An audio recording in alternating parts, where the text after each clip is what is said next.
titties are galopolectic. Galopolectic? Letic. Or electric. I almost like that more. We're making up words, so I mean we can decide that. Galopolectic. I rocks with galopolectic. And I titties rock, are I galop. rock with the everything. I like it, Steve. I think maybe that is even like a porn category now. Gallipoli. Gallipoli. And people are just it'll attract interest if nothing else. They'll be like, what is this? Every scene. It's some titty reverse cowgirl and tits just flopping. Yeah. And it's That like poetry in motion, man. Especially when they're all in unison, just go boom. I mean that's nature at its finest. That's God's will, Steve. Jesus. Gallipoli. And he saw the titties and was like, that's Galopoletic.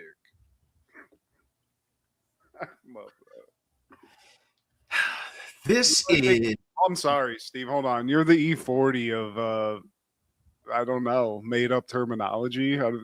Whatever that is. by the way, can you hear me clear? Because I don't have like the mic all in front of me or anything. You sound great. Beautiful. Galopoli. This is Steve G and Matt G with Happened in the 90s, a show where we talk about what happened in the 90s. So get out your posters of Hideo Nomo as you're watching Island of Dr. Moreau and go get your fucking shine box and your sack of nickels. It tickles to me. It tickles to see you try to be like Mr. Pickles, Daddy Fat Sacks, BIGBOI. It's that same motherfucker that put them knuckles to your eye, and I try to warn her not to test you. Don't listen. Giving a shout out to my Uncle Donnell locked up in prison.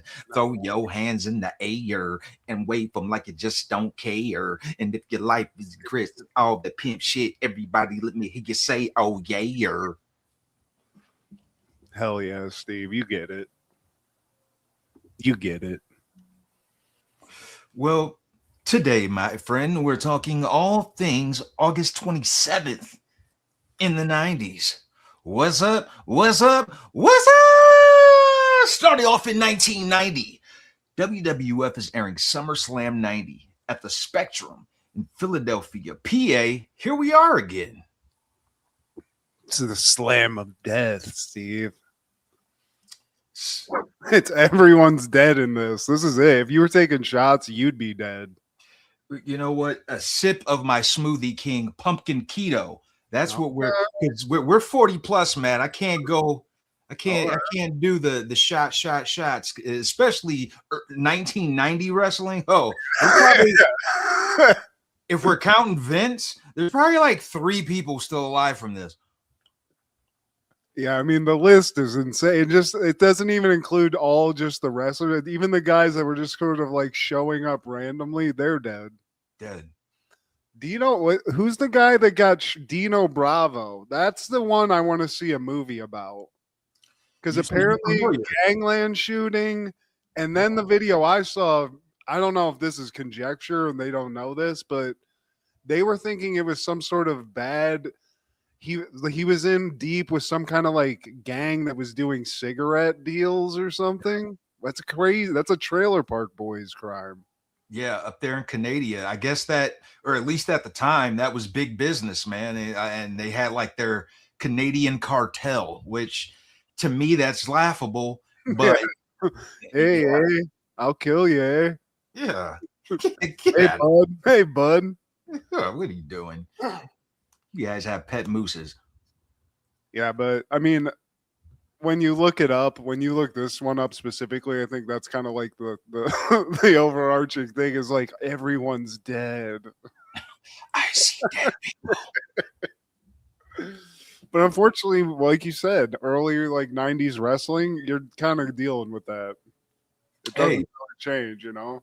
We're at the Spectrum, man, and all the athletes who play there, it was like their souls were dead. So all of this fits.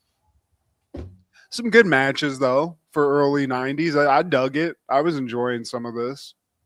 Yeah, man. We got Hot Rod and Vinnie Mac on the mic. It's not the Vinnie Mac, Jesse the Body combination that I would prefer, but the hot rod would suffice. Just, He'll throw a couple races zingers in there too every once in a while, I guess. Especially if you're south of the border. He doesn't hesitate. And I believe he's Canadian. Like, if I was a betting man, I'd probably say he's racist. Yeah, I mean, it's hot rod, bro. Matter of fact, I don't know if I'd call it racist or just like out of touch, because he is a boomer. Yeah, and he's also a tough guy. So whatever he says, he's like, I'm just trying to get under your skin, kid. Fake tough guy. Yeah. Ask Kevin Nash. Yeah, I did see that. Yeah. So, but Piper, he'll give you a couple things. He's not one of the top announced guys, but he can get you by in a pinch. And they get right to it, man. First match, we have Power and Glory with the Doctor of Style, Slick, versus the Rockers, Marty Jannetty and Shawn Michaels. Loved it. Loved the Rockers. I mean, if you were a kid in the 90s, you loved the Rockers, Steve. It was the shit. The music, the colors, man, the high flying, and Power and Glory, another Paul Roma tag team. I did like Hercules in the 80s, but at this point, they didn't know what to do with him, man. It's like, all right, we're going to put you with Paul Roma. Yeah, that's the kiss of death. When you're when you're a buff guy and they're like, I don't know, man. Here's another buff guy for you. We're going to try this out. Paul Roma is like that actor. Like, there are several actors that people say, man, once that person's added to that show, it's jumped the shark. Man, once you're tag team with Paul Roma, your career has jumped the shark. Yeah, he's like the John Lovitz of sitcoms, where they're just like, all right, dude. We called in the ringer, but it's not working out. But Hercules, I'll say this: he looks the part. Definitely, that motherfucker is on all the gimmicks, Steve. Dead. Yeah. I mean, you got to assume. But the thing I found out about this match, Shawn Michaels coming in injured, so they kind of have to pull a fast one and make it look like he just kind of is pulled out of the match, Steve. Yeah, Hercules beat him with a chain. That's why he wears it, just in case. Is that why Tretch wears a chain too, Steve, in case he has to just throw down? Yeah, he's from Jersey. But this ends up becoming a handicap match, man. It's Party Marty all by his lonesome. Like, how soon we forget, Shawn? You thought you had a bad teammate, but man, there were times he was holding it down. This being one of them. Yeah, he got he got his ass beat. He hasn't decided to power or super kick him through the Brutus the Beefcake window yet. But you're right, Steve. Maybe reconsider, because this guy's taking some lumps for he's taking on Power and Glory.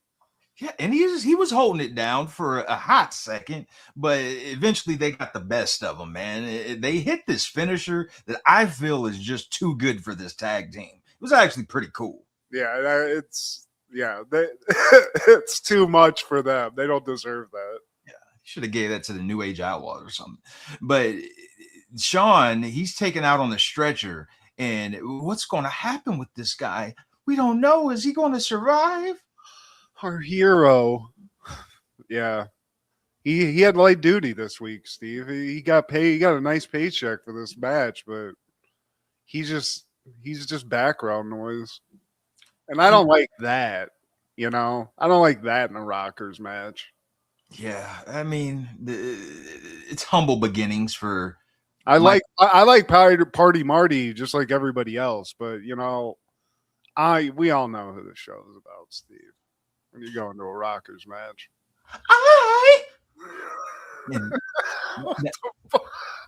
that's the beginning of his song. Yeah, it's just weird coming out of your fucking mouth. Side note, whenever you could be the toughest person in the world, but if you sing that song, it just like you forget all of that. Yeah. Sexy boy. I try to get the body movements in too, so it's real suspect. Yeah. I think I'm cute. I wish I had that. Just like I could hit a button when I walk into when me and the wife are about to have some sex. Just walk in and just mm, little pyro too. That'd be nice actually, but There's yeah, always time. But it's and, all about that. and Sean Mooney, he's interviewing Mr. Perfect with Bobby Heenan, the GOAT. Mr. Perfect's like, I got the perfect body, perfect mind, and the perfect record. And the perfect technique of spitting gum out and slapping it, which I still have mastered, Steve. I still do that on a daily basis. Those banana mitts, how could you not? Right. Also, this is a good match. This is a legendary. I enjoyed this match. And I was thinking about it. How long you were a wrestling like fanatic. I wasn't as fanatical as you, but I learned way too late in life Kerry Von Erich rocking half a foot. Or not even a half a foot, like half a leg. I was trying to figure out which one it was, man, but everything was like padded and he's got those like tall, like high boots. It's like, I'm sure I could chat GPT it. But I did like when Bobby Heenan said, well, what's good of a tornado? They're just good for kicking up dust and some hillbilly trailers on the panhandle. Hell yeah, Bobby. But this match only lasted 5 minutes, man. You didn't get the best out of Perfect. And this was really just a transition, I guess. Texas Tornado, we needed a new guy to get the belt, but he eventually coughed it back up to Mr. Perfect like 3 months later. I think he kicked him up into the turnbuckle. Mr. Perfect turned it around. He gets that claw. Hell yeah. He got the iron claw in, which I thought was cool. That's pretty awesome. Bling. He did the tornado punch too, which in terms of like an actual fighting move is one of the dumbest, but damn it, I loved it when I was a kid. I just wanted to fucking do a 360 and just smack somebody. And he looked the part, man. He was like a Ultimate Warrior light, diet Ultimate Warrior. He had the same build, the same kind of hair, just not as intense with the promos. Yeah, I mean, he was definitely not rocking a mic. He had Bret Hart syndrome where he was there. He looked he had everything you wanted except that the mic skills. But I mean, still, man, I dug me some Texas Tornado. I didn't know about all the tragedy that was like going on in that dude's life. But I mean, how long after this was he gone? Because didn't Kerry also take his life as well? He took his own. He unalived himself. 1993, yeah. So man, that was like right around. It's crazy. What if I mean, what an insane story that is. This isn't the show to talk about that, but hell yeah, dude, Texas Tornado. But for now, he's the new Intercontinental Champion, man. And Mean Gene, we're already hearing this concern about where's Sapphire. And Mean Gene, he's like, where? I don't know where Sapphire. But before he can get to that, Mr. Perfect and Bobby Heenan come back pissed. And I always love after one of Heenan's clients lose, he just goes on a tear. He's just pissed. He's in a tizzy, if you will. I'm gonna sue somebody. Yeah, he doesn't take a loss well, Steve. I mean, he's put all this work into these wrestlers. And they just don't deliver. I mean, he's given them the roadmap, so I can get it. And the next match is sensational Queen Sherry, baby girl, versus Sapphire. Baby, big old breasts this is, baby. I mean, Sensational Sherry comes out with like a Juventud Guerrero mask, though. It's insane looking. She looks like a demon. Yeah, who was the guy? I was going to say Psycho. It was something. Psychosis. Hell yeah, dude. I wasn't tripping, man. But yeah, like this is something no one asked for in a pay-per-view. I'd be damned if I pay, what was it, $30 or $40 at the time, and I'm wasting my valuable toy playing time to watch a damn Sapphire versus Queen Sherry. It better be a bra and panties match, if anything. That's all I'm saying. But I it's want not. to see Sapphire in the bra and panty. Yeah, you do, Steve. You gotta see what Dusty's getting at. Galopoli. Yeah, there's a lot of galopolizing going on that body. But yeah, like you said, we're not really sure where Sapphire's at, Steve. Because Sherry comes out, but Sapphire, she's a no-show. Music She's just giving fucking Dusty a little dome out back, but I don't know. She ain't in the ring, Steve. the music goes off and they're waiting. Then they just restart it.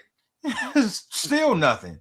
And then Rene Goulet, he comes out. And I don't know what he's doing out there, but maybe just telling people she's not going to show up. She's not here, everyone. She's not coming. I'm so sorry to disappoint you. This match is not happening. So my sweet baby girl, Queen Sensational Sherry, she wins by forfeit. Disqualification. And then don't they ask Dusty where? Because Dusty's in the ring. He's in the house. So they're like, Dusty, where's Sapphire at, man? I don't know where she was. I looked through every nook and cranny. It's like she disappeared in the thin air. And I love how Hacksaw comes in there. Have you seen a Hacksaw? I don't know, boss. We're looking. What the? Like, dude. Man, shout out to Hacksaw. I'll take a sip. He's not even dead, but I'll take a sip. Yeah, hell yeah, man. Hacksaw. I mean, he's Dudley Do-Right or something. He's so comically dumb sounding when they ask him, though. Like, hey, man, have you seen it? I don't know, boss. We're looking for. Oh, he's a good buddy, though. Yeah, dude. I mean, he's concerned. Everyone's like, "Where's Sapphire at?" Dusty, he's having kittens right now, Steve. His lady's gone. Yeah. Sapphire, where you at, baby? Yeah. Is this where they have the match? I think the next match is the Warlord. That's right. My bad. Yeah, Warlord again with the Doctor of Style, Jatho Bro. Slick versus Tito Santana. How do you feel about Tito Santana? I know he's like a legend. To me, I don't know. I was never excited by it, you know, and especially like in a match like this, Warlord. It's like he's a freak of nature. So when it's him versus Tito Santana, it's like, okay. I mean, dude was a great wrestler, but yeah, I don't know. He just kind of mid, Steve. I hate to say it. I don't want to diminish the man's legacy, but no, well, that's why he was mid-guard throughout his career, man. But I did appreciate his work, man. He was a good in-ring worker, but the same thing, the bane of a lot of these wrestlers, no mic work, man. And there's no quote I can take away from the man that is like, oh, somebody can cite it. And I'm like, yep, that was Tito. Yeah. And also his look like itself is just kind of like, meh.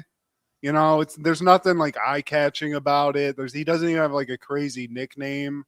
So at least in this match, I don't know, like, because I didn't like him when I was a kid, but anytime I see a Warlord match, I just kind of enjoy it because it's like, dude, what happened? Like, did Vince create this guy in a freaking lab or something? He's like a prototypical like wrestler / he's super villain type dude. It's like. And he's still alive, right? He's still with us, and he's still yoked up, man. So I'm sure he was juicing back then, man. But even after he got off the stuff, I can tell like he's getting a regimen going, man. And in this match, man, back to Roddy, he said, I wouldn't call him a bean eater or anything like that, but I'm hungry for a burrito. What do you say? Taco. He just keeps saying, it's like, all right, dude. Okay. Of all the things WWE cuts out of their replays, they kept that one in.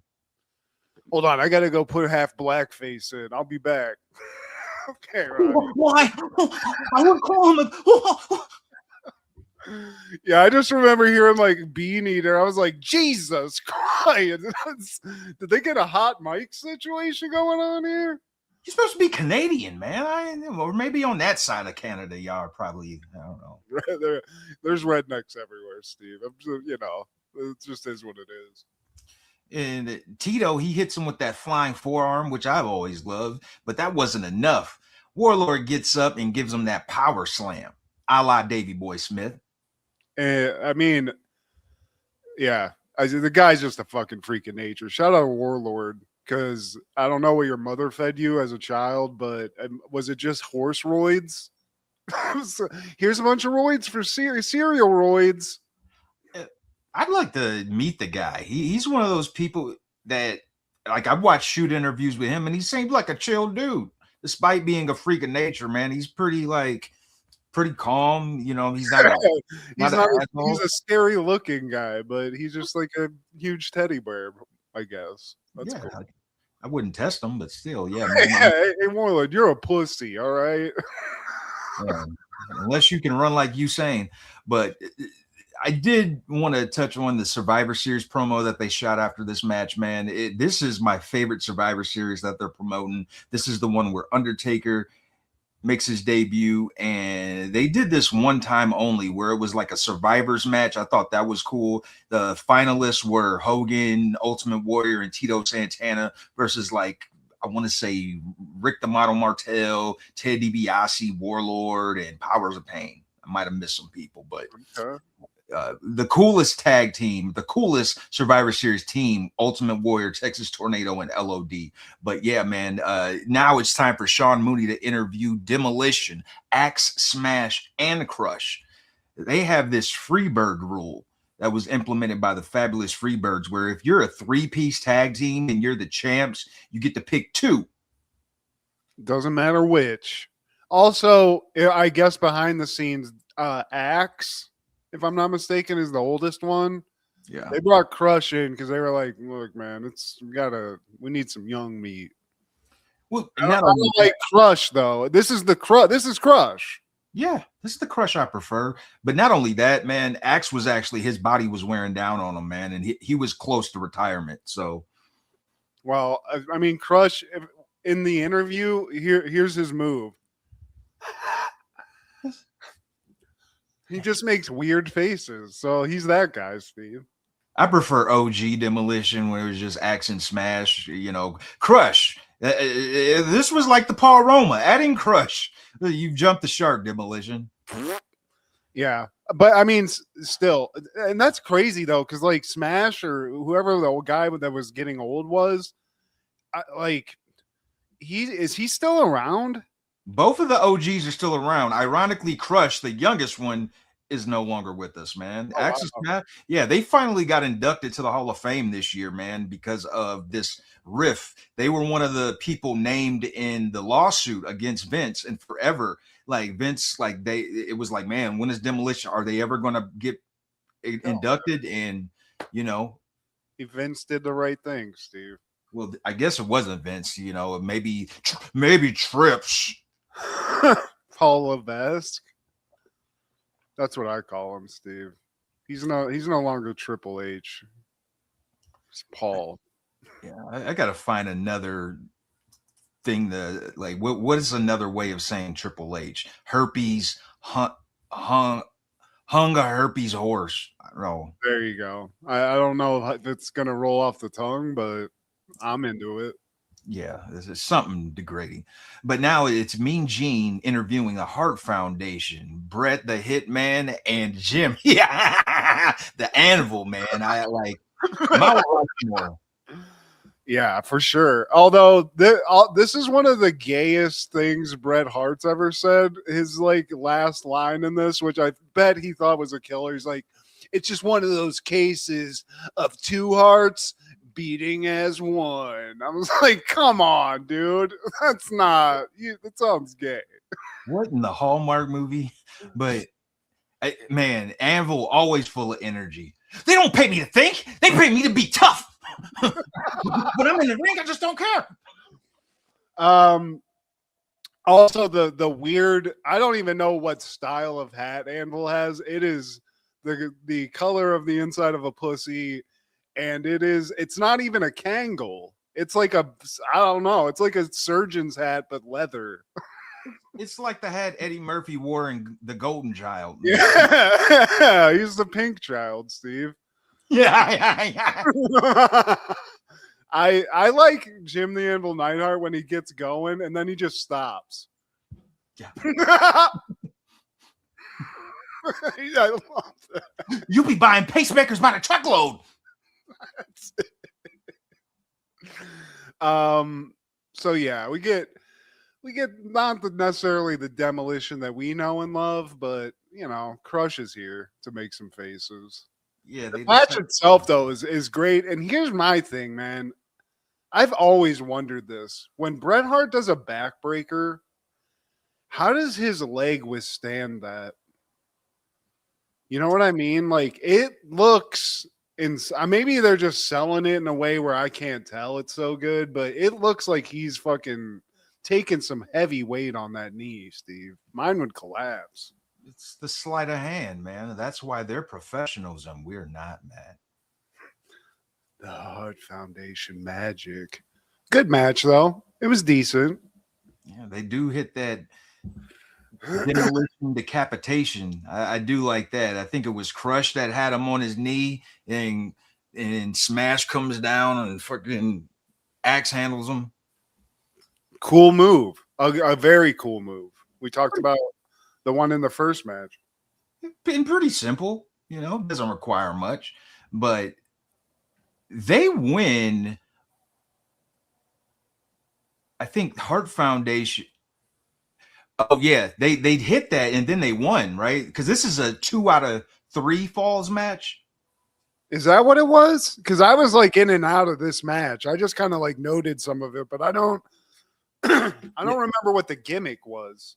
Yeah, this is the tag team championship. Demolition, they're the champs, and this was a 2 out of 3 falls match. And they hit Bret with their finisher, the demolition decapitation. I believe that's how they won. I could be wrong. So they won that first round, and then Hart Foundation, they hit the heart attack, and as they're about to pin, Crush interferes, and I think he like punches the ref in the process or pushes him, and then Demolition get disqualified for that round. So it's 1-1, and then all of a sudden Axe, the OG, comes out and he hides under the ring. So they're going to do that whole like musical chairs in the ring kind of deal. But here's the thing, Matt. It's obvious who is who. Your makeup, the makeup, the body. There's no fooling anybody, Steve. I mean, I guess this is 1990, man. We're just supposed to go along with it. But the ref's just like, wait, what? My glasses are off. I think that's the guy. Huge nipples. That's it. Hart Foundation, they do this thing I don't think any other tag team, or at least I haven't seen do. Anvil backwards body slams Bret onto the opponent. Like he takes him from behind and then we'll pause and then he drops him. Like I don't think I've ever seen it. Using your own guy as a weapon, I like that. You know? It was dope, man. Anvil, so underrated. I mean, and also just the psychotic mic work of Jim the Anvil Neidhart. It's a class that you need to take. Because if you can't do anything else, do what he does. Do 5 lines of coke and just laugh your ass off while you're doing the promo. It'll work. And Axe, he gets in, he does some meddling in the match. Then he goes back into the ring, and not too long after that, Legion of Doom come out to a huge pop. I remember when it was announced they were coming, I could not wait. Dude, LOD as a kid, it was just I wanted the pads, Steve. You wanted to be in LOD. Both dead. Yeah, rest in peace to legends. Damn. Yeah, I mean, let's not bring up. I mean, it's just a long list at this point. We're looking at a lot of death the rest of this pay-per-view. All right, the drink game has been discontinued. Yeah. I don't want you to OD on smoothies, Steve. So they pull Axe from under the ring and they even everything out. Crush, he gets distracted looking outside the ring, and then Anvil, he basically bowls him over with Bret tripping them over from the back, man, and then they get the pin, they get the win, and new tag team champions. I miss Howard Finkel's voice. The Fink, also great name. That's a great announcer name. You love that's some. I aspire to that. He always had a cool look to me, man. He looked like a real life Mario, like balding head. He looked like he was related to the Micro Machines guy. You know, I take that back. Not Mario, but that guy. Yeah. Yeah, for sure. I mean, I thought they were the same guy. It was just him talking in normal speed for a while because it's that close. But hell yeah, dude, the Fink. Put him right up there with what's the Are You Ready to Rumble? That guy. He's one of the top announcers of our time, Steve. Oh, for sure, man. And this scene right here, this interview is one of the first things I think of when it comes to this event. Now, Mean Gene, he's interviewing LOD fresh out of that match. And they're like, you look up rough shot in the dictionary and you see us. See, Demolition, you're micro mini men in a big man's world. And then Heart Foundation comes out. And like the pink and black is back out. They're talking, you know, celebrating their new tag team championship. And a Hawk gives Anvil this reach around stroke on his beard that was just so oh, like he gives them this wrench on his beard. Like what? Hey, man, he's just trying to help him out. You know, I'm trying to help a bro out. Well, brother, your beard's looking a little crazy. Oh, yeah, dude. I don't know if I don't like that, though. If somebody did that to me, just walked up and was like, no. Sean Mooney, he's outside Demolition's locker, and all you can hear is them picking shit around and screaming. But back to Mean Gene, he's interviewing Sensational Sherry and asking about the rumors of where this missing person is. Sherry's like, I said she was missing. I didn't say anything about her being a person.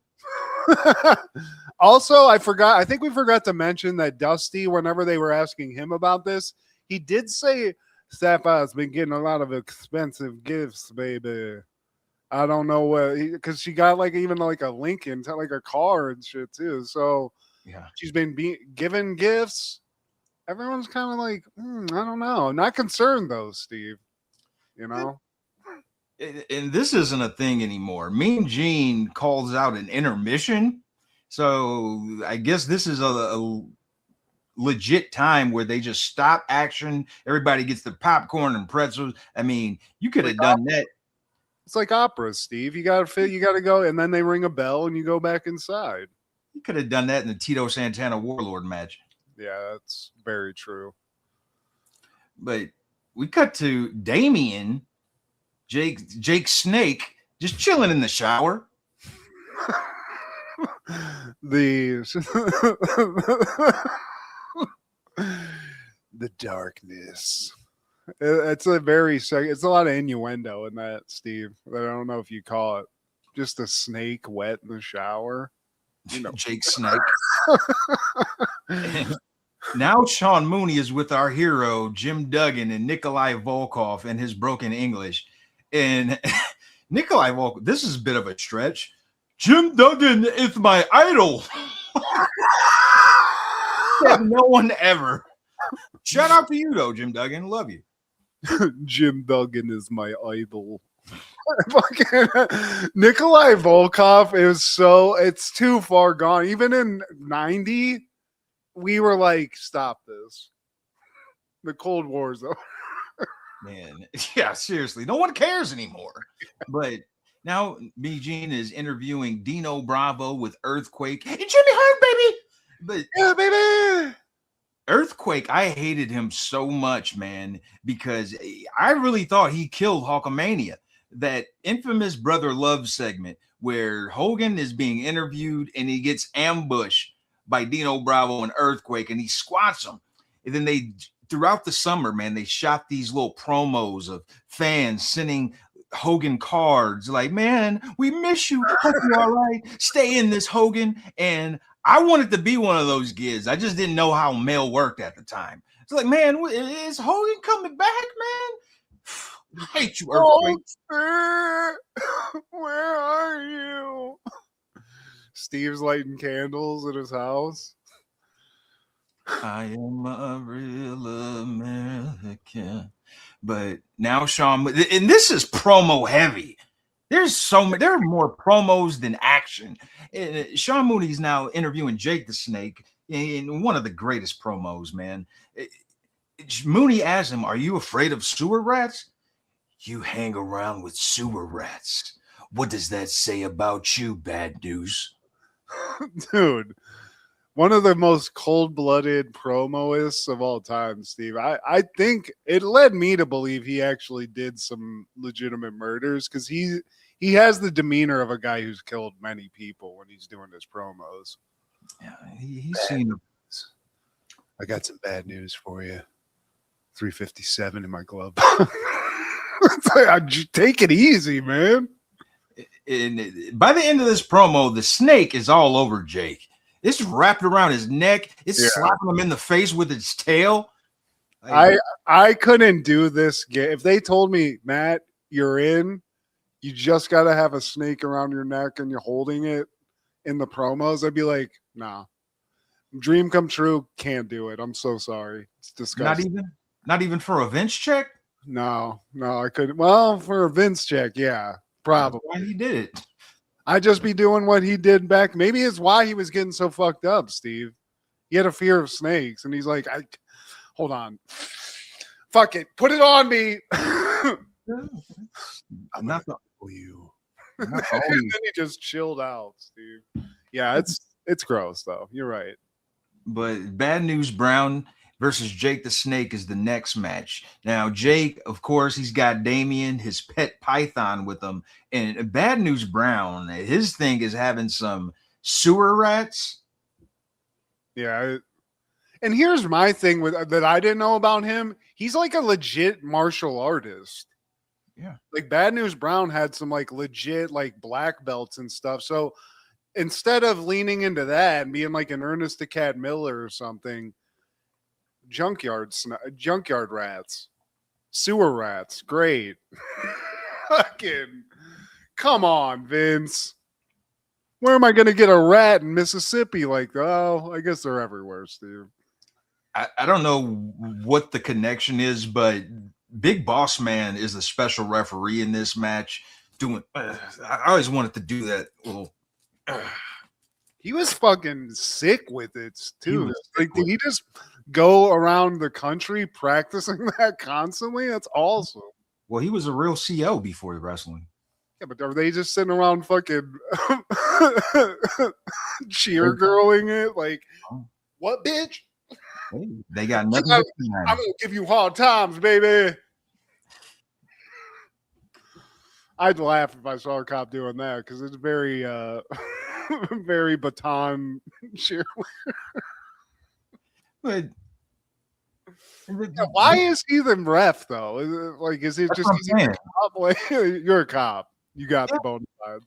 He's in this pay-per-view twice, and he doesn't even have a match. They just wanted Big Boss Man to be in the mix, Steve. I like Boss Man. I know you don't really care for him, but I liked him more when he was like the assassin, like he had the black gear on, where he's like the freelance security guy instead of the cop. Big Bubba Rogers. And Boss Man calls a DQ on Bad News, so Jake wins, but that's not enough, man. Bad News is really pissed. So he tries to leg drop Damien, but right at the last second, Boss Man takes the snake sack from under him. He just is carrying around a snake in a sack, Steve. That's the danger you have when you got a giant boa constrictor. You piss somebody off, they might leg drop them. We all remember what Earthquake did. He squashed the first Damien number 3 or 4. I don't know which one it was. Do you implement anything wrestling related to your everyday life? I mean, just like I said, like the Shawn Michaels, like making myself feel sexy and just, kind of singing that in my head. Do I implement anything else? Not really. I'm not like Like getting up out of bed, like, let's go, baby. Not full method acting, but when I go into work, I got my laptop sack with me, and I think, and I have the Jake the Snake music in my head, and the way he's carrying that sack, he's got that look of determination, like, yeah, we're about to kick some ass. That's me with my burlap laptop sack, and I'm just carrying it like, yeah, Just cold-blooded look at like the security guard, like, hey, Steve. One thing you got to know about Steve G. I'm ready to go. Yeah, I mean, I like that though. I would like the idea of you going into work with the same cold-blooded demeanor as Jake the Snake Roberts, including the snake sack, which I think is actually the name of that in real life. The snake sack. Yeah. Maybe I should bring it. Not a scrotum euphemism. It's a snake sack, guys. Uh-huh. Grow up. I always bring my snake to work. Yes. Brother Love, he has a segment in the middle of this, and he's going to be interviewing Sergeant Slaughter, who's now claimed allegiance to Saudi Arabia at this point. Yeah, we're 3 months. We're getting close to being in the Iraq War, so you know, what a crazy swing, Vince. Yeah. You genius, dude. Hey, Slaughter. Probably gonna get some death threats. Okay, we know, but this is gonna work. And it did, man. I hated that motherfucker as a kid. I was like, he turned his back on us. Yeah, he gives Brother Love the greatest American awards. Like, I mean, I'm right there. What's that guy's real name? Pritchard? Bruce Pritchard? Yeah, hell yeah. Bruce, give him an award. You know, he needs it. And this, he declares war on Nikolai Volkov. Like, come on, man. That guy's old, man. You're punching down. Yeah. He's just a beleaguered Russian, man. He's trying to find a home. He's a pinko, a kavi, a puke. Hey, watch your language, fucking Sergeant. Mr. Slaughter. Yeah, I don't even recognize your military status anymore. Slaughter, George Slaughter, or whatever your first name is. Oh yeah, but I mean that was a good storyline. You know, you wait for a war to pop off, and then you make the most patriotic guy on your roster the turncoat. Like, I love that. Vince tried it again after 9/11, and that didn't go so well. Did he really? Totally did. There's a dark side of the ring on that character. I think his name was like Muhammad Hussein or some shit. Okay. He's a white guy.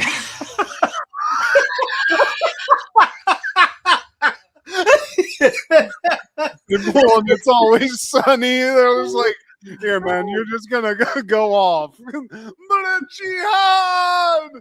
Hey, man, like, I'm not really cool with this. My name's Jonathan Smith. Oh, good gosh. But, man, now... On, pussy. Start saying shit. No, Mean Gene, he's still in the prowl for Sweet Sapphire. He's backstage, and he gets the door slammed on him by Sweet Sapphire. She's not so sweet. She's pretty tart. I mean, we find out why she's... Like, when does that happen? Because we find out what happened, right? Not yet, because we have the Orient Express with Mr. Fuji versus Hacksaw Jim Duggan and Nikolai Volkov. Now, Orient Express, they're very forgettable, but damn, that music, I'll never forget. Yes. It's so in the pocket. Jimmy the Heart, did he create that? Is that a Jimmy the Heart joint? No, I can't say yay or nay, man, but I would have to Google it. That shit slaps. It does. I remember that back in the day because they'd show up for like Royal Rumbles and be like, man, I don't really give a fuck, but hell yeah, dude. Oh, yeah, man. And then we cut to Dusty Rhodes versus Macho King, who with sensational Queen Sherry Actually, no, I cut through it because no one cares. Orient Express, their theme song is straight gas, and then Nikolai Volkov and Duggan, they sing this shitty rendition of God Bless America. I think they actually got booed.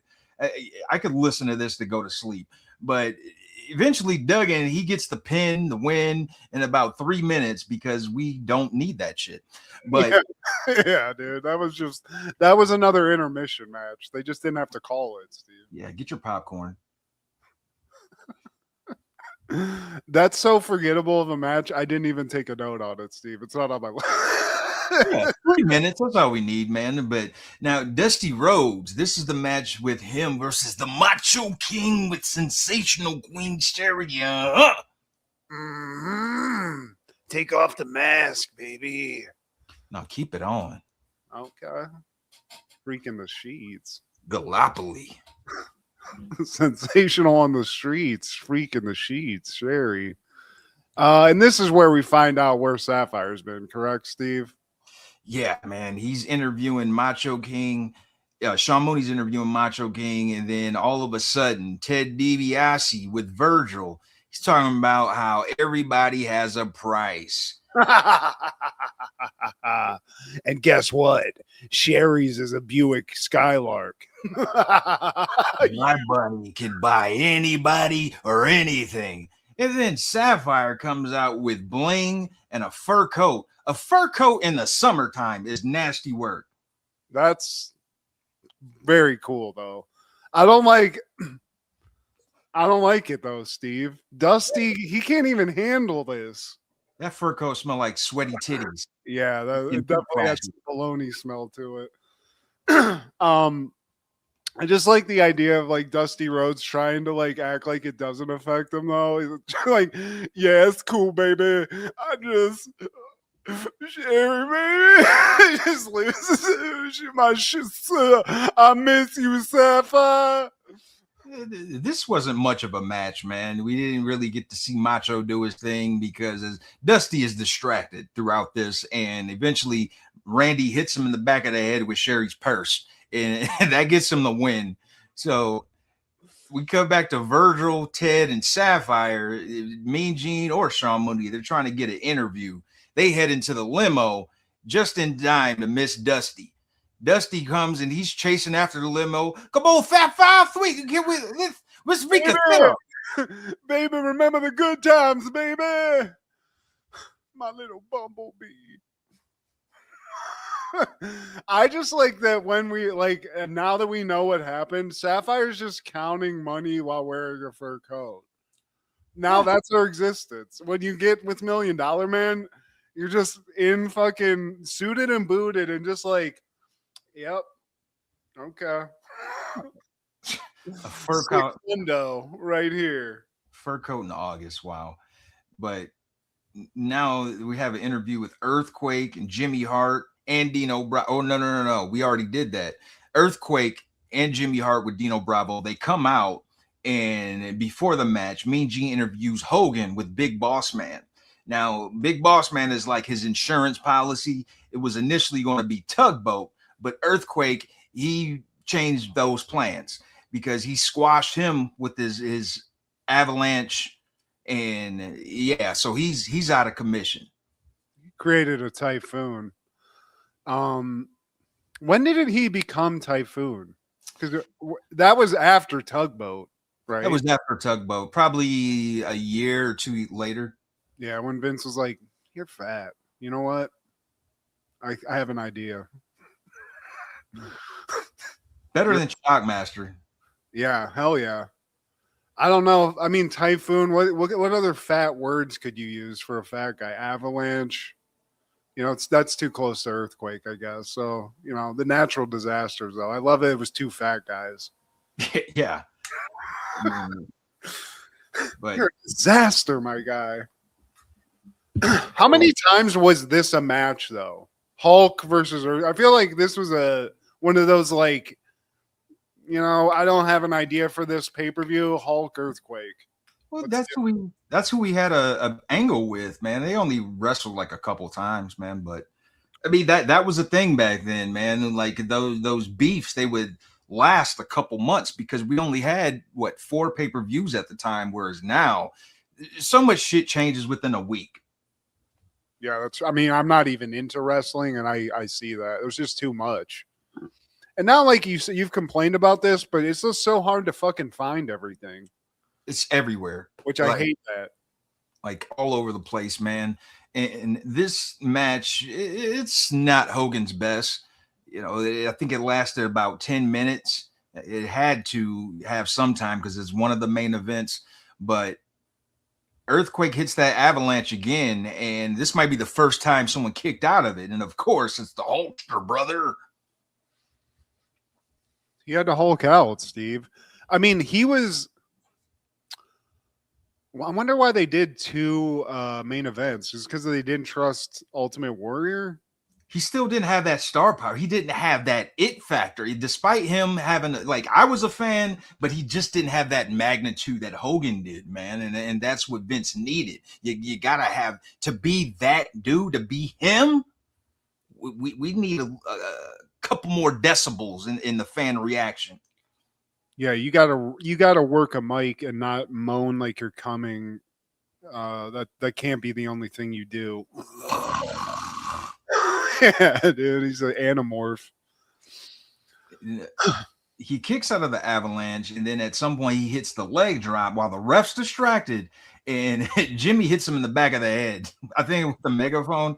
The Dino Bravo, he tries to interfere. Boss Man throws him out, and then eventually Jimmy, they do one of those, I hold you, man, you hit him, and he hits Earthquake with the megaphone.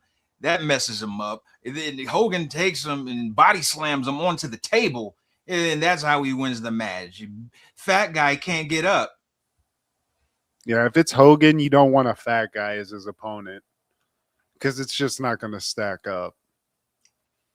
But shout out to Earthquake, dude. Shout out to that he was fat as fuck and he could move, you know, and it was gross. You had to look at his taint a lot. They had a lot of fucked up camera angles with Earthquake with his moves. I didn't like that. What was the guy from Aqua Teen? Was it Carl or something? Yeah. He definitely looks like that. Was that that's who they modeled him after? Now we got Mean Gene with Warrior preparing for his match with Rick Rude. And it's like, Bobby Heenan and Rick Rude have something in common with the Liberty Bell. One is cracked and the other's a ding dong. That's the best mic work he ever did, Steve. That's it. That's number one. Oh, you a Nittany Lion? You were supposed to do it, Steve. You got to do the Nittany Lion voice. Do it. You're not tired of it. It just always it tickles me. I don't know. I love that. But yeah, man, Rick Rude versus and Bobby Heenan versus Ultimate Warrior. They need to buy time, I guess, to lay down this steel cage. Alfred Hayes, he's given us the whole blueprint of how this team puts. We don't care. We don't care. Like nowadays, I think they just like drop it down from the ceiling. Yeah, I don't need to know how the sausage is made on the cage. All right, just put it down. No one cares. Get Rick Rude out here. Get him to shit on the town immediately. I don't give a fuck about this cage. Fun fact I found out about this match and just doing a little research. I guess when Rick Rude found out how much more Ultimate Warrior made than him for this match, he wasn't very pleased about that, Steve. I believe this was his last match with WWF, if I'm not mistaken. If not, it was soon thereafter because I think he was that pissed where he's like, yeah, screw this. Because he cut his fucking mullet, Steve, for this match. Cut his mullet? He made himself look more professional. He trained his ass off. And he didn't even get paid for it. I don't like that. Busted open, too. Yeah, that is true. He did get busted open. That face, that beautiful face. Shout out to his tights, too. The airbrusher knocked it out of the park. It never disappoints. No. There were very few people that Vince would assign Warrior with because he was limited in his skill set, man. And Rick Rude, Mr. Perfect, I think at some point he was going to have an angle with Jake. 3 great ring workers, man. Some technically sound wrestlers. And Rick Rude, man, this speaks on his brilliance, man. He made this a formidable match. They'd already had a match too. I mean, he'd already done this before, but yeah, man, that guy. That's what I mean. He had a great gimmick, and he was great on the mic and stuff, and obviously looked the part. But he's one of those guys like Bret Hart or Shawn Michaels that can also like sell the fuck out of the moves and everything, and make you look good doing it. So yeah, guy was a legend, man. It's one of the reasons he's not my top one. Shawn is, but Rick Rude right up there. He's a complete wrestler, man. The full package, the more of a total package than Lex, man. And we have the back and forth, the classic steel cage stuff where one guy tries to get out, he gets yanked back in, and then Warrior tries to go out, gets the door slammed on him by the evil manager. So this was like, because cage matches have different means of winning, but this is the one where you had to climb out and be the first guy out onto the outside. Yeah. And this is for the title too. I forgot to mention Warrior, of course, is the champion. So Rick Rude, he's gunning for that top spot, and he should have got it at some point. I felt he made him IC champ for a little minute, man. But maybe if he would have stayed around longer, who knows? I mean, all I got to say is Rick Rude. Yeah, he should have been the champ for sure. Especially when like the problem that Warrior was. But just, man, that intensity, man, and us kids, us 80s babies, 90s kids, man, we just couldn't help. The dude was just, he had that stigma. It's like, dude, this dude is interesting with the face paint, with the intensity, those crazy promos that went over our heads as kids. The sprinting to the ring.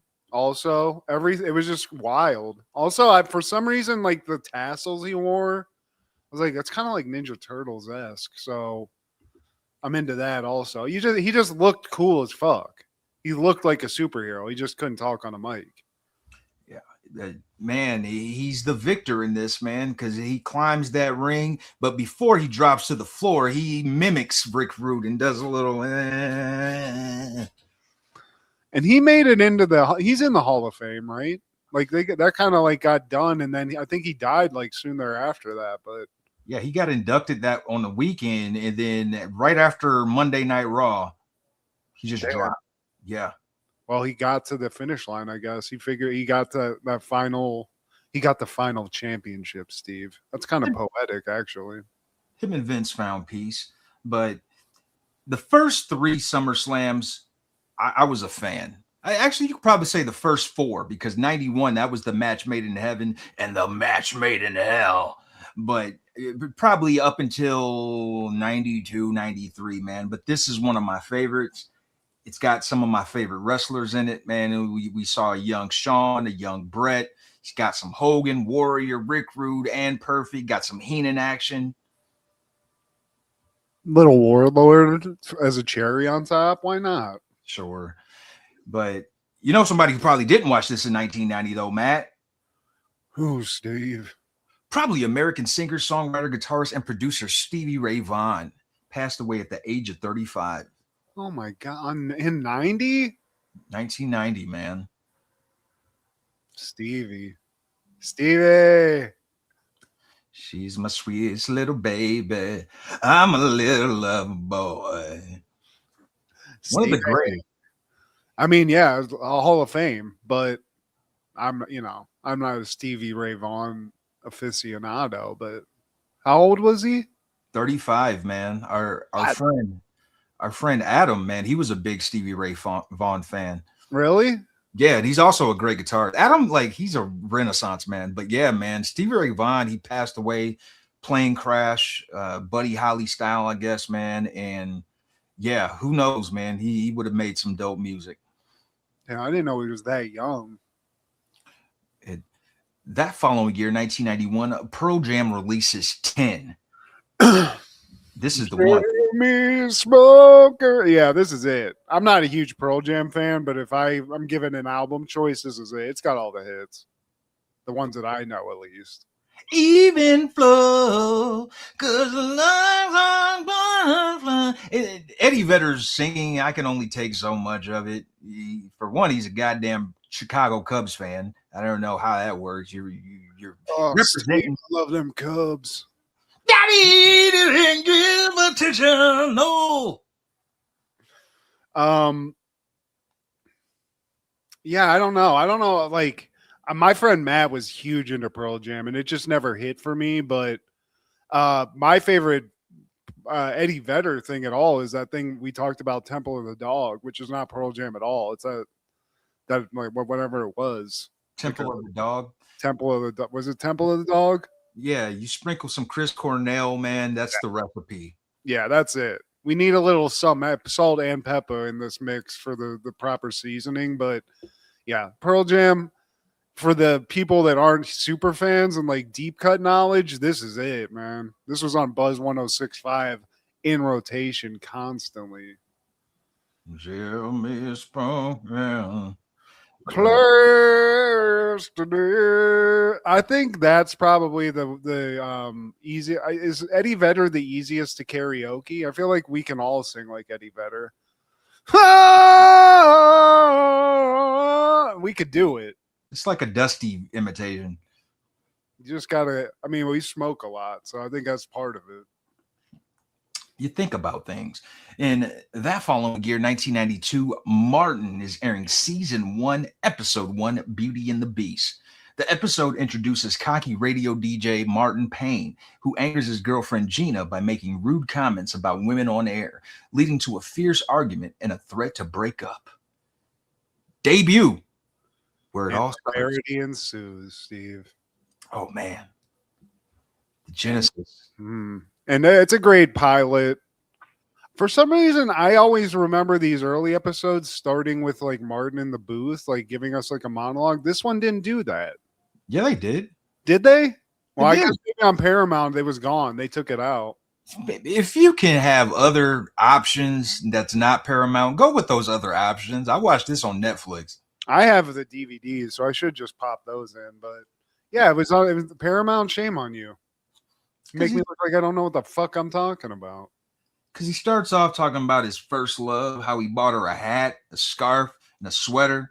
And then they broke up, but he let her keep the sweater. But that sweater set a brother back. How far should a man go for love? Well, we'd be back. And then they cut to that classic intro. Hell yeah. And they got it right from the beginning. They didn't have to change it. They didn't have to do shit. And they did, which I don't support. But hell yeah, dude. Everyone loved the Martin. It was so prolific. They should have stayed here, man. They ended up doing that Bugs Life animation. Yeah. The ludicrous fucking big head animation. I didn't get it. But then we get into the actual episode. Gina's getting ready to work. For work, looking great, looking very professional, Steve. Business lady attire, fantastic. Martin comes out needing some love, needing some smooches. He's in a robe. He's trying to keep her from going to work, and I love this, Steve. And it begs the question that I ask, because I know you're a little sensitive about it. Do you get the ladies that you're with to grab your ears when you kiss? Not yet, but I ended up smashing this girl who joked about my ears, and I was like, well, yeah, that's something for you to hold on to. Nice. Yeah, hell yeah. That's a good line. I like that. I'm gonna keep using it, and I ended up smashing her, man. Some of the best head. Mwah, chef's kiss. Nice. Nice job, Oracle, whatever your name is. Oh man, don't let me tell you about the Oracle. That's a whole different chapter. Summer of 04, man. I'll never forget. But endless throw. Right in front of the homies? This is what we doing? Okay. Let's call the boys. The train. That's for the Patreon. We'll continue that story for the paywall. It's behind a paywall. Sure. And yeah, so Martin, he wants to have some Mr. Nasty time before Gina goes to work. But Gina, she's like, some of us have real jobs, Martin. Well, wait, what is that supposed to mean? You saying I ain't got a real job? Martin, last episode you were talking about how you think Red Fox is still alive. Well, baby, he owed millions of dollars in taxes. Yeah, but she's like, why don't you talk about real stuff? Like how whenever you watch Beauty and the Beast, you cry. And he's like, shut the fuck up. Shut up. Telling people that. Don't say it that loud. And I mean, I get it. I cry at dumb movies too, Martin. So you don't have to feel sensitive about that. But Martin wants that kiss. He wants some sugar before she leaves, Steve. And she's like, okay, but you got to go to an office party if I give you. And I'm okay. Enough with these contracts.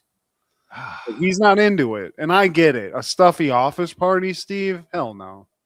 It's always some dude named Bob from marketing talking about, hey, Martin, I just saw Boys in the Hood, and I didn't know, Martin. I didn't know. Like, they're stuffy. And Gina's like, well, what about your friends? Cole is primitive. He doesn't even have thumbs. Well, baby, he can't even count past 8. He don't need thumbs. Give me sugar. And he gets his little kiss. He gets his little ear grab. But as she's getting ready to leave, there's a knock on the door. Mrs. Payne's at the door, and Gina's like, she can't know I was staying the night. And Martin's like, chill the fuck out. Just calm down. She's not gonna know you stayed the night. So they let her in, and it's exactly what you want, Steve. Mrs. Payne's throwing a little shade at her. I didn't realize we met Mrs. Payne episode 1 too. Yeah, we get introduced to quite a few of his side characters, and she's trying to play nice, Gina, before she leaves work. And Mama Payne's like, you need to stop by more often. As soon as she shuts the door, I don't trust her. What does she say? She's like, she says something about cleaning himself up. I forget what it was. Something about using a shirt or something like that. But she's only over here because she's like, look, I know you got a radio show. I got this new record you got to listen to. We Are the World. And she wants him to play it on the show, Steve. It's a young Michael and a boatload of his friends. Now, if Gina gonna stay here, you make her pay rent. Yeah. I like the look he gives her too. Hell yeah, Martin. Hell yeah, Mama Payne. Put on some clean drawers too while you're at it. That's what she says. She knows Gina's a dirty little girl. Yeah. So now we cut to WZUP. Sean is talking to Martin about aliens, old radio signals. It's a lot of craziness, Steve. A lot of white craziness.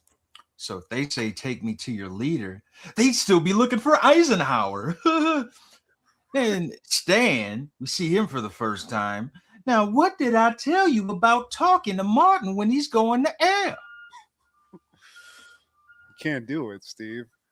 But Martin, Sean's got to get the word out on these aliens. Now, Martin, this is a small radio station. I run a small business. Look at this phone bill. This was an interview for Bill Cosby. He rich. Let him call you.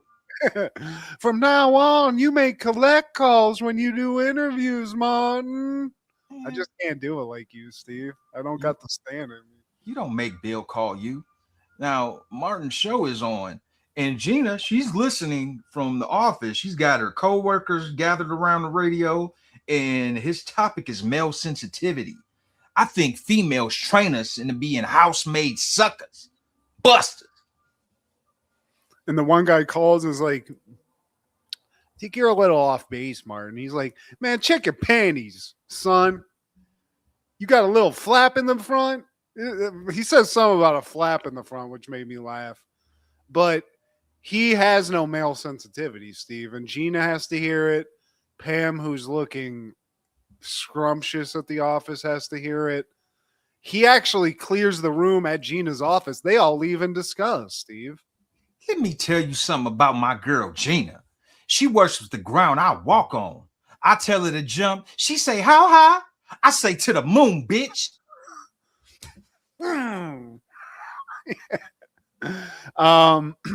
but you know why she does all that, Steve? Because she knows she's got a man who can deliver. I'm gonna kill him. Yeah. She's not happy. And Pam says something to really just like dig it in too. She's like, "Oh, that's your Mr. Male Sensitivity" or something like that. So they're on the way. They're immediately out of the office and on the way to the show, Steve. On our way to Martin's crib, and we cut to Tommy and Cole, and Cole is reading through like a Ebony magazine or something, and he's looking at this model. Like, what the hell is up with her feet? She got onions, fungus, and corn. They could have put some socks on. So I was like, you've been looking at this for too long when you're thinking about their feet. That's true.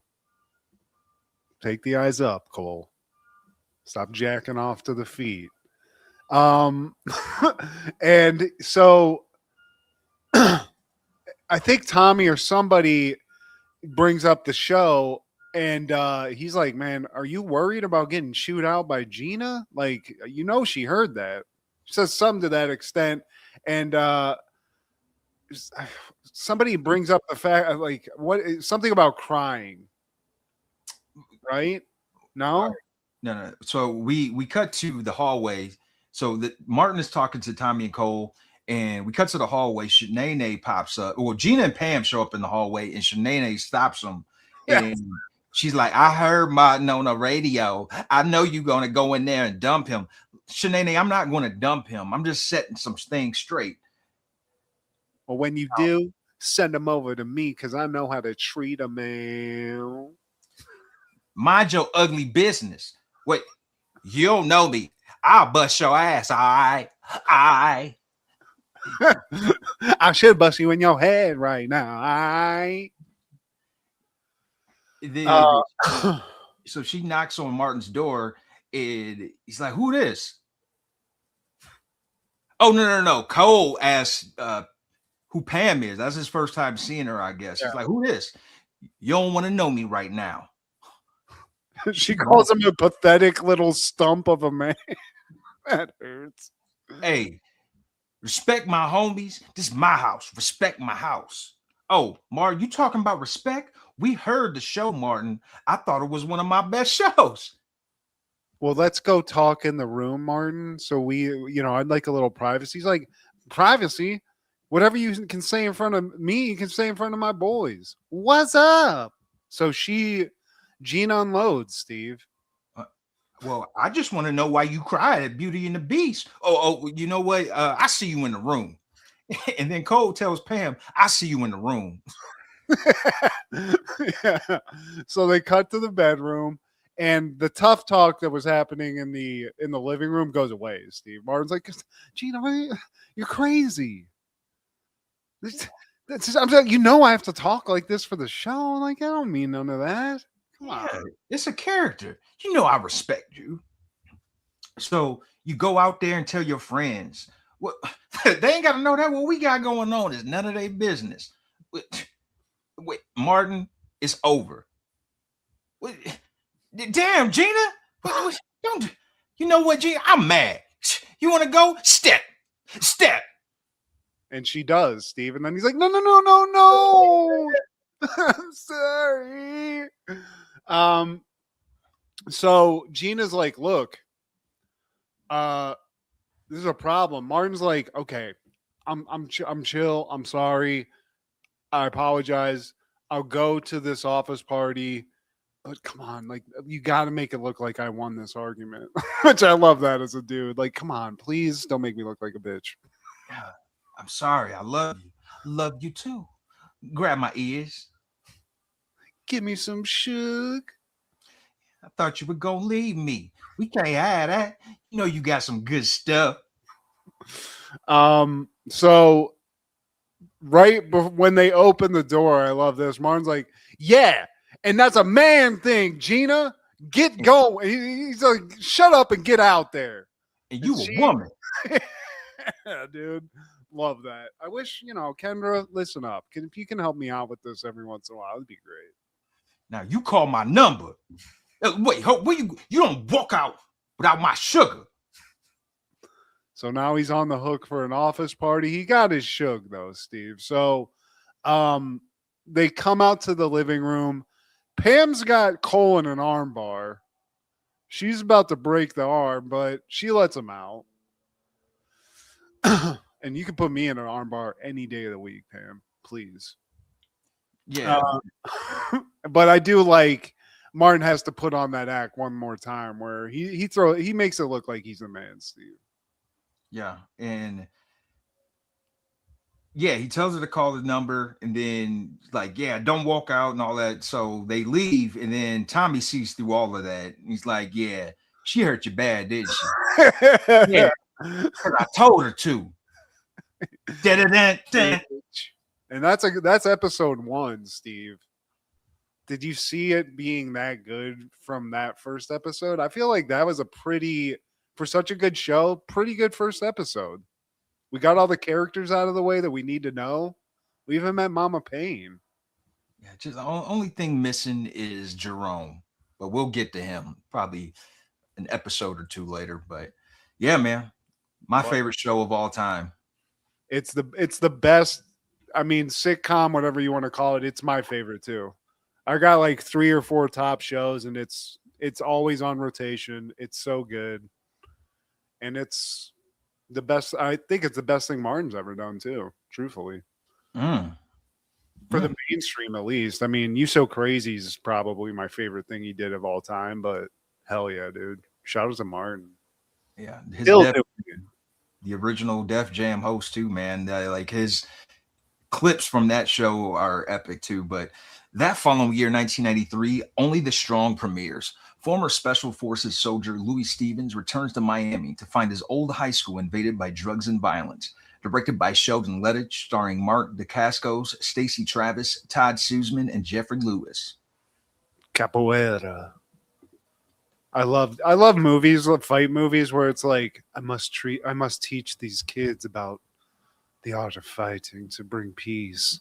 But dude, Mark Dacascos, this guy, he transitioned one of the most mediocre martial arts career into a lifelong career of being the Iron Chef guy for the American version of that show. This guy's been acting as that probably since this came out, Steve.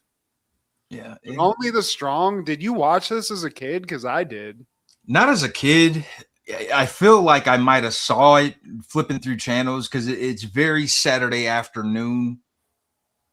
Yeah. It's one of those like guy goes to one of the roughest schools of all time, like near prison status, violence going on. But instead of like, a Samuel L. Jackson from 187 or a Behringer from The Substitute, he's not using violence in that way, Steve. He's teaching the kids the art of dance fighting. Capoeira. Here to make a change. And I appreciate, like, this might have been the first time capoeira has been shown or discussed in a movie or heavily featured in a movie. We've seen all kind of karate movies, taekwondo, judo, and all of that, man. But capoeira, man, I think it's an interesting style of fighting.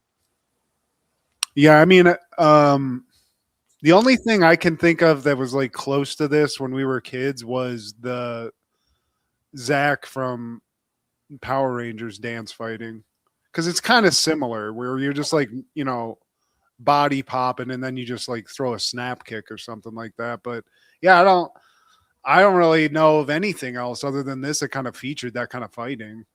Yeah, kind of introduced the American mainstream to it at least. And the Jamaican, like the main Jamaican guy, I remember seeing him in things around this time. I think he was one of those faces in black and white, the Michael Jackson video where they're morphing into different faces. I think he was one of those people, and I don't see him anymore. Like, if the guy's still alive, like I haven't seen him since like the early to mid 90s. I feel like he was in a lot of things. I'm trying to think who it is because I think he might have been also in Mortal Kombat, the first movie. I think he was somebody in that as well. But this is not the best movie, but I like Mark Dacascos. I just thought he was a cool dude. He's in some good martial arts movies, And like I said, he's the Iron Chef, dude. So shout out. Can't act for shit though. No, no. I mean, he's like Antonio Sabato Jr. It's just a handsome face. I'm no teacher, and I am in a real shitty mood. How about you just back up? Whoa, whoa. And on that same day in 93, The Adventures of Briscoe County Jr. premieres on Fox. A bounty hunter rides the Old West, fighting bad guys, many with futuristic type gadgets. One season, 27 episodes. It had the makings of something that could be good, Steve.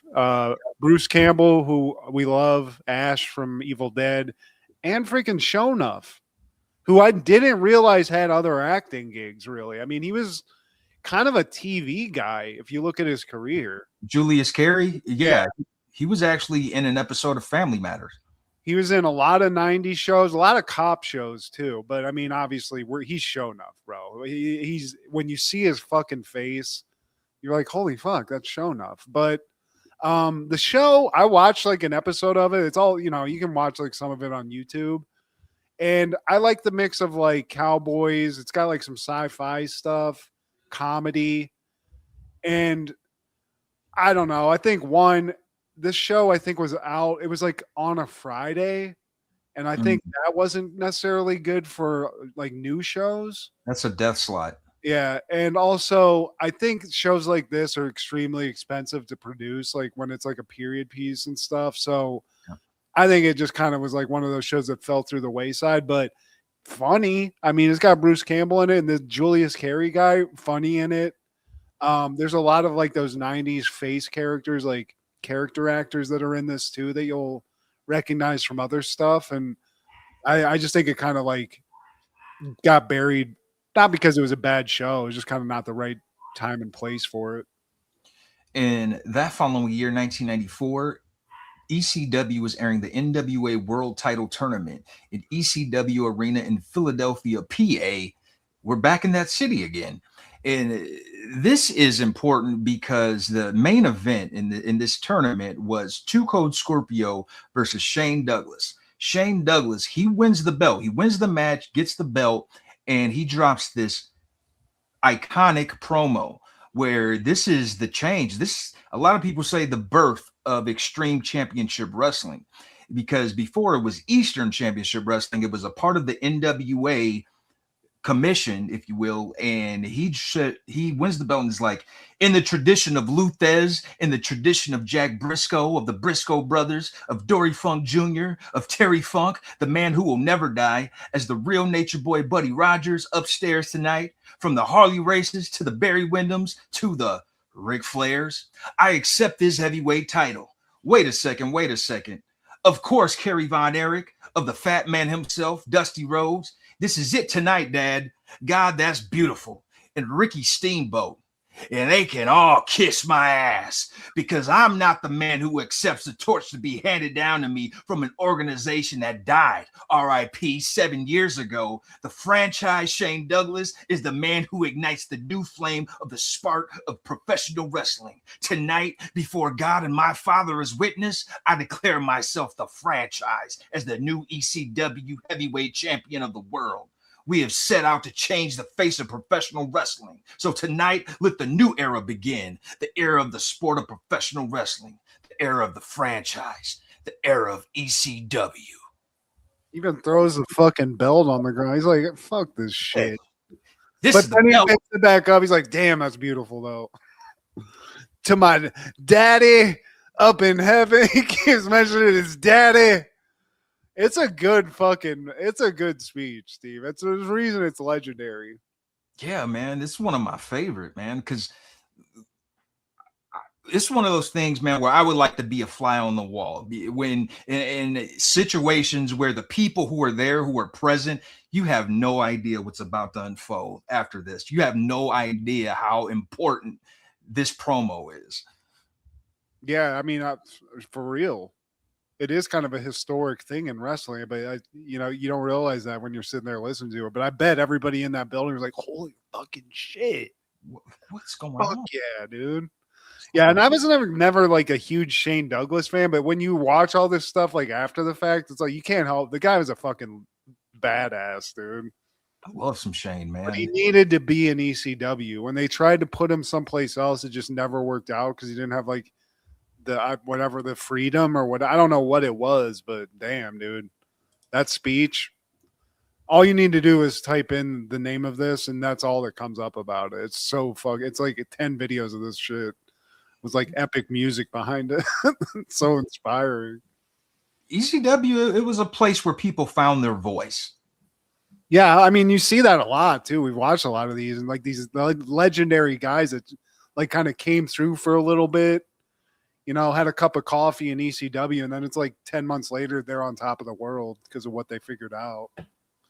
In that following year, 1995, WWF is airing SummerSlam 95 at the Pittsburgh Civic Center in Pittsburgh, PA. Can we get out of this state? No, Steve. You got to go to Western PA now. You got to go across the state. Yeah.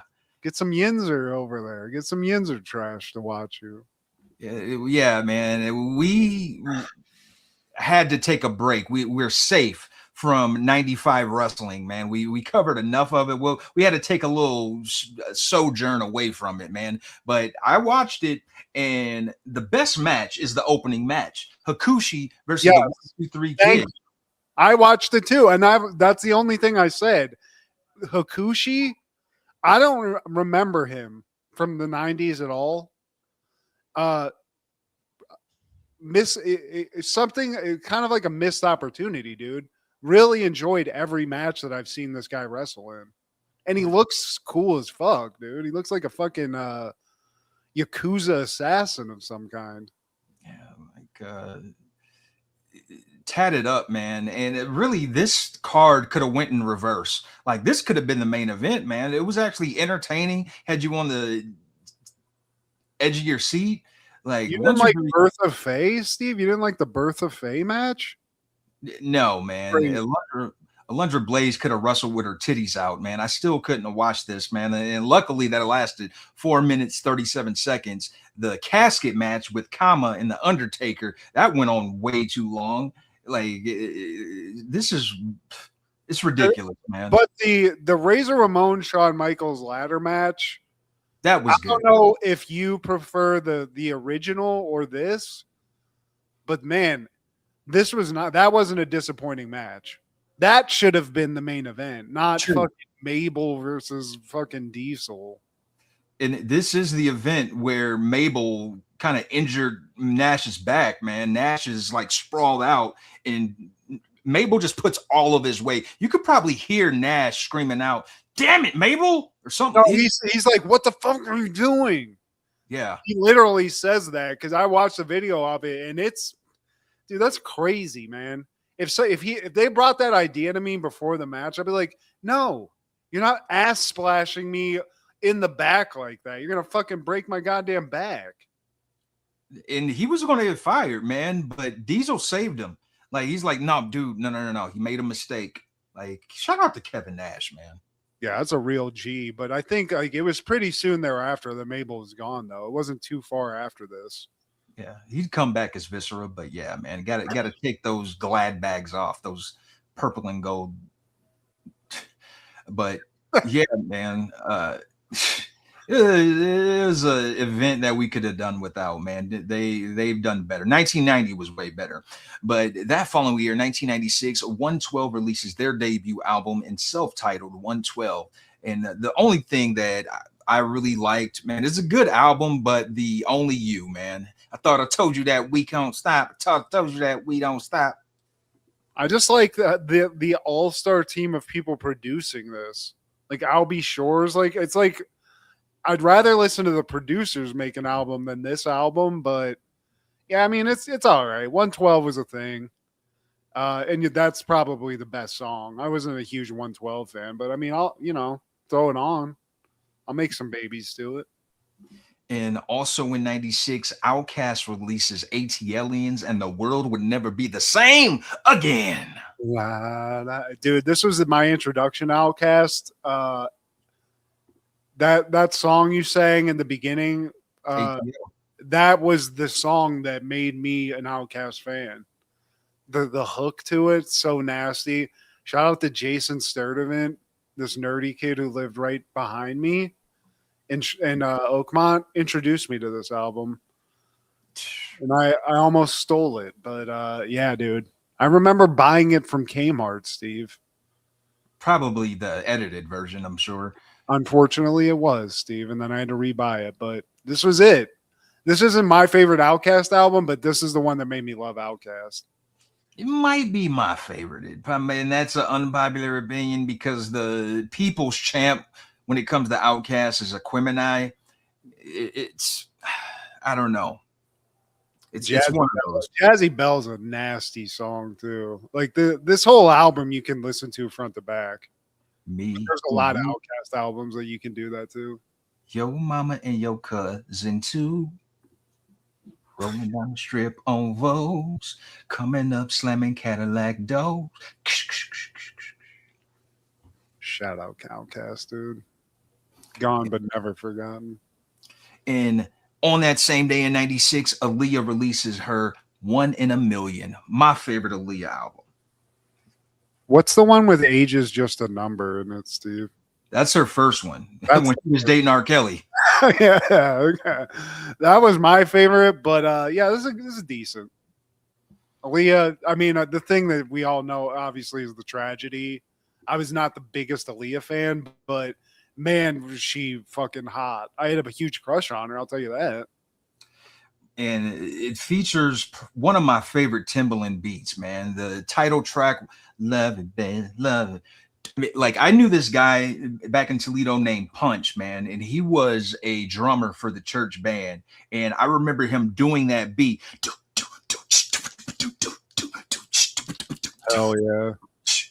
Oh, that's always crazy when you see somebody able to do like that shit. Like, I don't know how people make beats. I know it's drumming and stuff like that, but when people can just knock that out and you're like, holy shit, dude.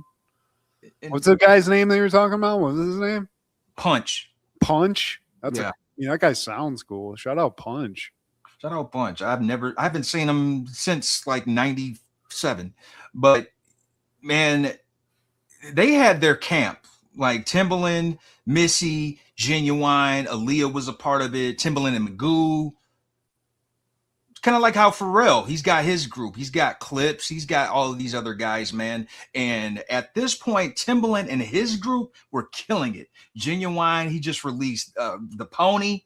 Missy's about to drop her album, I Can't Stand the Rain. Dude, yeah. If you had Timbaland beats on your album, it was going to be a platinum album. Cheat code. Shout out to Timbaland and Magoo, too. Is Magoo the guy that did the ABC rap thing where he speed rapped like through the ABCs? No, that's totally not him. No. I'm gonna need Jordan to like co-sign this, but I feel like we had something that had him do that. It was some kind of like gimmicky rap thing, but Magoo is legit badass too. I know you talk. Yeah, it wasn't him, but it wasn't that. Also in 96, UPN premieres Homeboys in Outer Space. The plot centered around two astronauts, Tiberius Walker and Morris Clay, who flew around the universe in a winged car named the Space Hoopty in the 23rd century. The duo's car, which was a cross between a lowrider and an 18-wheeler, was piloted by a talking female computer named Loquacia. One season, 21 episodes. That's 21 episodes too much. Yeah, it wasn't meant for this world, Steve. It was too dumb to survive, but UPN was taking some wild swings, bro. They had to do something. This is always the narrative with a budding network. When you start, let's market to the black people. UPN did it, WB did it, Fox did it. And then once we get our following, once we get the blacks to watch us enough, then we'll start doing Seventh Heaven and the Katie Holmes shit, and then the all Bliss and Honey Garden. And but for now, UPN just started, so we're doing Homeboys in Outer Space. Yo, bro, what do you know? Get in the hoopty mobile, my G. It's so it just feels like a racist wrote it. But Thank you. That's what you I. know what? You know what I loved about this show? Nothing. It wasn't even good when you were stoned watching it. It was so shoddy. You know, you got a high concept like Homeboys in Outer Space. Throw a little money at it. Make it somewhat good. It was just trash front to back. But Yeah, somebody's funny wrote on this because I know somebody funny wrote on it. But yeah, there's not a lot of redeeming value to the show itself, other than to show you like what wild shit that they. And you're right, they're a budding network, so they have to do it. But it's just like, man, wasn't there somebody in the back like, hey guys, if we're gonna do this, maybe we need to like try to write something a little bit better than this. yeah, man. I didn't get it, but finally, 1997, a Hoodlum premieres. The plot centered around two Jesus, copy and paste. Two astronauts going at it in fucking the 50s or whatever it is. Black gangsters in 1930 Harlem fight Dutch Schultz, who is trying to horn in on their numbers racket. Directed by Bill Duke, starring Lawrence Fishburne, Tim Roth, Vanessa Williams, Cicely Tyson, Chi McBride, Richard Bradford, Clarence Williams III, and Andy Garcia. Bill Duke. That's the ultra black guy from Predator, right? Super black, and he was also in Menace to Society. You know you fucked up. You know you done fucked up, right? You fucked up. I didn't know he directed this, but this movie rocks, man. This movie, other than The Untouchables, I hate this time period. But this movie rocks. Yeah. Lawrence Fishburne playing just a fucking badass. Don't put any fucking almonds on his split, Steve. Don't do that. Again, Clarence Williams III, man, like his intensity, anything. He's like a part of a championship team. He's a great role player for a championship team, man. Absolutely. You bring him in and you know what you're going to get every time. You could put him in a gangster movie. He's going to gangster in a Clarence Williams way. Put him in a scary hood movie. He's going to scary movie in a Clarence Williams way, man. Ah, yes. The Tommy gun. Give me it. Numbers. Yeah, I need somebody to explain what running the numbers is. I kind of understand it, but I don't get how you make money off of it. But everybody in this movie kills it, including Tim Roth, man. Great villain in this. Dutch, whatever his fucking name is, guy carries the fucking testicles of a dude he killed in his pocket, Steve. Yeah, and I like that. And also Chi McBride, man. I feel like he is the Oliver Platt of hood movies. Illinois, whatever. He doesn't have like leading man features, but man, like he brings something to the table, like Paid in Full. Yeah, hell yeah, dude. When he's drunk, just poking. That's what you did, man. The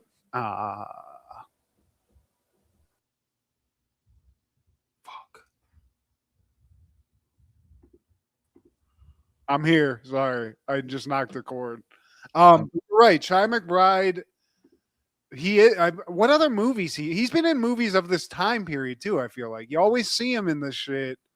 They don't treat him well. He doesn't go out good in this movie though. Yeah, man. Gone in 60 Seconds. Undercover Brother. That's what I was trying to think of.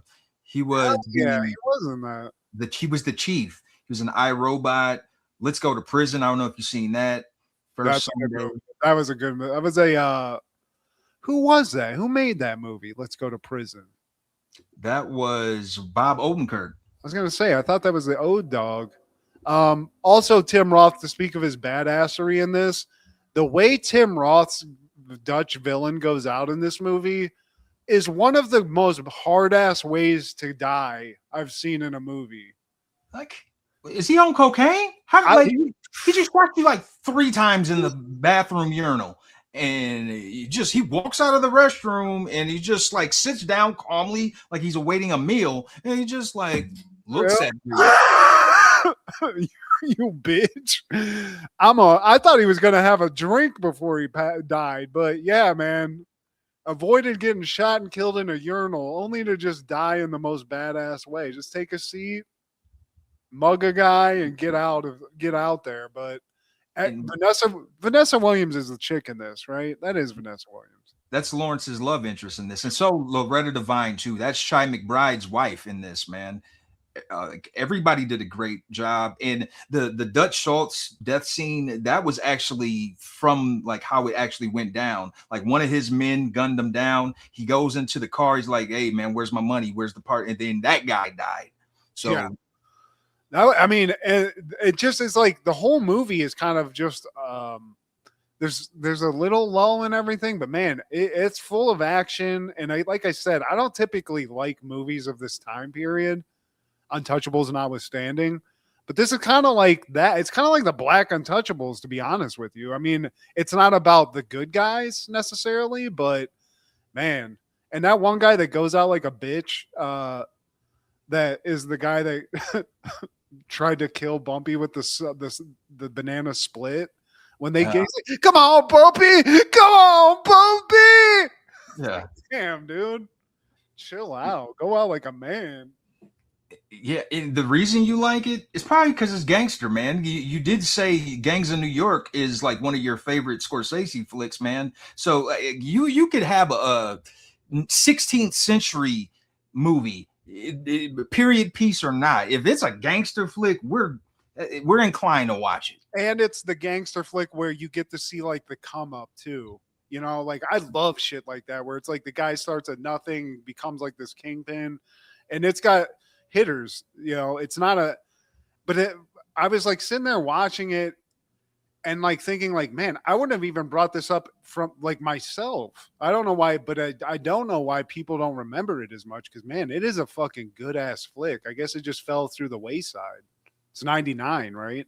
97. 97. So I mean, there's a lot going on, but yeah, if you haven't seen Hoodlum, watch it. It's freaking good.